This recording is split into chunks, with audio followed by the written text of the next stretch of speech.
As France waltzed into the 1780s, conditions were perfect for a revolution. At least, that's easy to say with hindsight.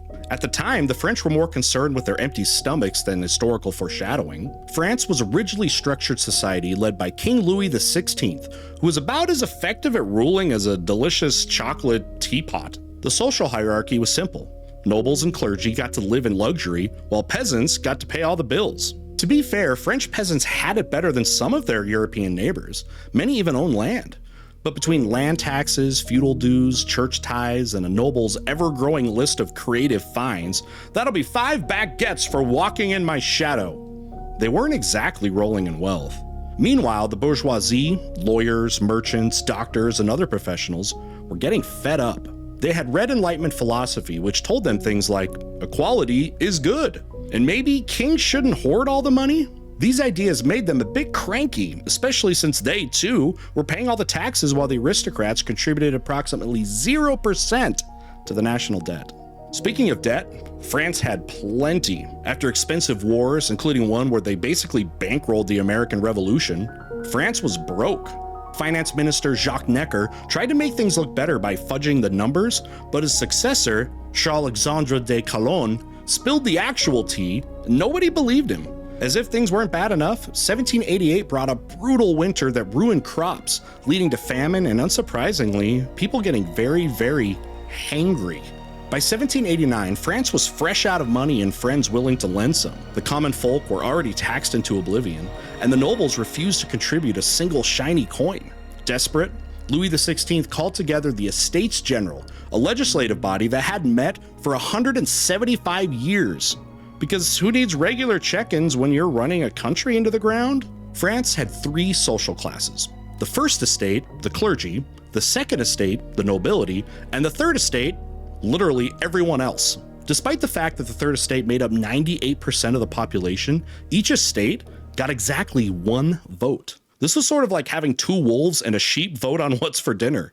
Unsurprisingly, the Third Estate was not thrilled and demanded a fair voting system. The king, ever the people pleaser, except not at all, refused. Not ones to take no for an answer, the Third Estate decided to start their own meeting. They began drafting a shiny new constitution, inspired by the Enlightenment ideals and that promising democratic experiment happening across the ocean. The king, however, had a different idea. Dissolve the Estates General altogether. But when he seemed ready to use force, Parisians did what they do best, stage a dramatic protest. On July 14, 1789, a crowd stormed the Bastille, a prison that conveniently also had weapons. This was less about freeing prisoners, there were only about 7, and more about sending a message, we're not messing around. Seeing the writing on the wall, in possibly his own wanted poster, the king begrudgingly agreed to let the estates morph into the National Assembly. In the midst of the chaos, the Assembly produced one of history's most revolutionary documents, the Declaration of the Rights of Man and of Citizen. This groundbreaking text guaranteed free speech, freedom of religion, and protection from arbitrary arrest. Unless, of course, you were a woman or a slave. Baby steps, apparently. While the National Assembly busied itself making reforms, King Louis XVI tried to flee. He was caught and dragged back to Paris, where he reluctantly agreed to a limited monarchy, but let's be honest, he wasn't great at following the rules.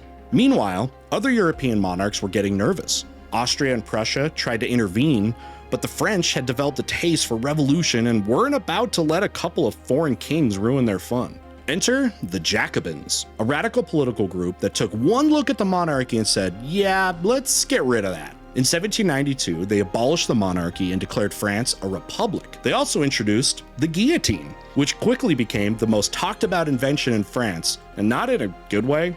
Louis XVI was renamed Citizen Capet, and in a final act of democracy, was voted off the throne. Literally. The Jacobins declared him guilty of treason and executed him in 1793. His wife, Marie Antoinette, followed soon after. While some celebrated, others weren't so keen on the new radical rule. Catholic peasants in the West rebelled, leading to a government crackdown that resulted in a whole lot of unfortunate executions. The Jacobins, meanwhile, went full New Year, New Me on France. They ditched the old calendar, renaming months after the weather, pour le voir for the rainy season, for example, and tried to replace Catholicism with a new cult of the Supreme Being. Because apparently even revolutions need rebranding. However, all revolutions eat their own. And in 1794, Maximilien Robespierre, the Jacobin leader who loved guillotining people a little too much, found himself on the receiving end of his favorite machine. With his execution, the Reign of Terror came to an end. By 1795, France was ready for something a little more stable. A new constitution was adopted, churches reopened, and a 5-man executive committee called the Directory was put in charge. Things calmed down, relatively speaking, but the economy was still a mess, and France was still at war. Enter Napoleon Bonaparte, a rising military star with a flair for leadership and fancy hats. In 1799, a coup d'etat overthrew the Directory, and by 1800, it was clear who was really in charge. It was Napoleon. And thus, the French Revolution, born out of ideals of liberty, equality, and fraternity, ended with an emperor on the throne. Irony? Maybe. But at least the French got to keep their revolutionary spirit, their catchy anthem, and most importantly, their croissants.